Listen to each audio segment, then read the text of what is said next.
Good morning, everybody. How are you? It is Monday, January the 22nd, 2018. Glad to be back. My wife and I, we were on a vacation last week. And so we're excited to be back. I'm excited to be back on the grind. We made our decision about the last quarter of last year that we would take a vacation at the beginning of the year, which we've never done. Just to, we have big plans this year, so we figure, hey, let's start off relaxing, and so we can get back and grind this year out. And with that being said, I want to talk today about planning. Planning, everybody knows, planning is so crucial to success, and it's so crucial to purpose. It's crucial to anything that you want to accomplish. Planning has to be a big part of it. And so I've been doing some research just over the last year about goal setting and planning, and the studies out there, you can look them up. They're staggering about people who are productive in life versus people who aren't. And planning has such a strong indication of whether you'll be successful or you'll be productive in life. And one study was done by the Harvard's MBA program. They did a study, and it was over a 10-year period. And they took the MBA students at Harvard, and they took them and did a study that which ones made plans, which ones set goals, and which ones, it's three categories: those who didn't set goals, those who set goals and didn't write them down, and then the third group was those who actually set goals and wrote those goals down. And what they found was 84% of this MBA program, 84% made no goals. They had no goals. They just went to school, graduated, went on, and let life happen. 13% of this class set goals but didn't write them down, and then 3% of the class made goals and wrote them down. And of course, the results are staggering. The students who made goals but didn't write them down, they were earning twice the amount of the 84% of the students who didn't write goals down. Who didn't make goals, period. But the 3% of the students who made goals and wrote them down, they earned 10 times more than their counterparts who didn't write any goals down or didn't even make goals. 10 times the amount.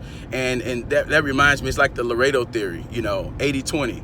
20% of the people in the corporation or organization, 20% gets 80% of the production accomplished. It's the 80-20. And so many statistics out there, surveys and studies. Most Americans spend more time planning their vacation than planning their lives. Spend more time planning their vacations than planning for retirement. Spend more time researching to buy a new car than researching their investments, and so potential investments. And so what are you planning for this year? I'm believing this to be a year of prosperity, a prosperous year. And so what does that even mean? What does prosperity mean? Because we all know life is like a river. Life is like a river. The river never stops. It's always flowing, and life never stops flowing. It's like the wind. It never stops. It never sits still, and life never sits still. So if imagine being on a river bed, and you're fishing or you're doing something, and you look across that river and you see something that you want to get to a certain spot. If you just start walking, trying to get over there to that certain spot, that current in that river is going to take you. It's going to take you wherever it will. Just like life. Life is like that current. It'll take you places. And if I don't make a strategic plan to get to that other side, sorry about this glare. I didn't see this glare, y'all. I apologize for that. But if you don't make a plan to get to that other side, then you'll be caught up in that current. You have to know where you want to go, and then you have to make a strategic plan to get there. And so, what do you want this year? What do you want? It's just like, if I and I like it, you know, the options, you know, the biblical understanding of, I said, like, the biblical understanding of prosperity. What is prosperity? What is it? It's prosperity is lots of things to lots of people, right? And so when you look at Webster, prosperity it's more hinged on financial success. But the biblical understanding of prosperity I really love, because it's holistic. It deals with your health. It deals with your soul, your mind, your will, your emotions, and then it deals with wealth. So it's holistic. And I love the Greek understanding of prosperity is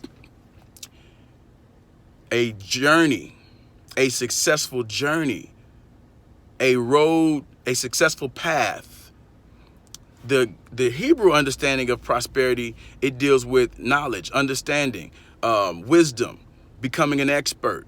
So both of those really bring you to a point where you understand that, man, wisdom, knowledge, understanding, that means that I'm going to have to actually go out there and I'm going to actually bump my head. I'm going to have to make some mistakes. I'm going to have to, because a journey, we all know on the journey, we're going to make mistakes. But the good thing about mistakes on a journey is that it confines the road that I'm traveling on. If I open a door and I bust my head, I do something bad, when I open that door, something bad happens, I know not to open that door again. So now it's just one less thing that I have to, I don't have to focus on. One less thing that I have to focus on. It's just like your GPS.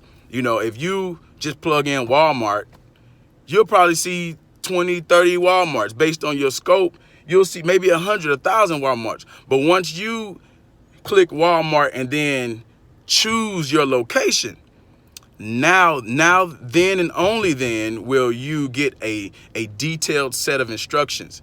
And that's why we must know exactly what we want, and then now we can build a plan to get there. And so what is prosperity to you? You know, and the biblical understanding of prosperity also, it says that your soul, you being successful in your soul, which is your mind, your will, and your emotions, when you're successful in your soul, then everything else follows behind that. And so, because if you have a successful mindset, if you're successful in your emotions, if you're successful with your will, then successful health and wealth have a greater chance of following behind that. You know, if I'm successful in my mind, I'm going to make more healthy choices. You know, I know what I'm here to do. I know what I'm on earth to do. So mind, your will, your emotions, being successful there, that precedes, you know, your health and your wealth. And so I want to end this video with this thought. Myles Munroe, he's one of my favorite people of all time. He's just an awesome man of God. He's a leader. He did leadership coaching. He passed away about 4 years ago. But in my mind, he's never died, because his principles are timeless. They are endless. And he left so many in the earth. He left so many principles with us. But one thing he said concerning planning, he says, planning without actions is futile, but actions without planning is fatal. And so I want to leave you with that. Planning without actions is futile, but actions without plans are fatal. 2018 is going to be an awesome year for you. What are your goals? Write them down, make them big, and make them attainable. Something you're going to have to stretch and work hard for, but I'm believing this is an awesome year for you, a prosperous year for you, and let's get it. Have an awesome Monday. God bless.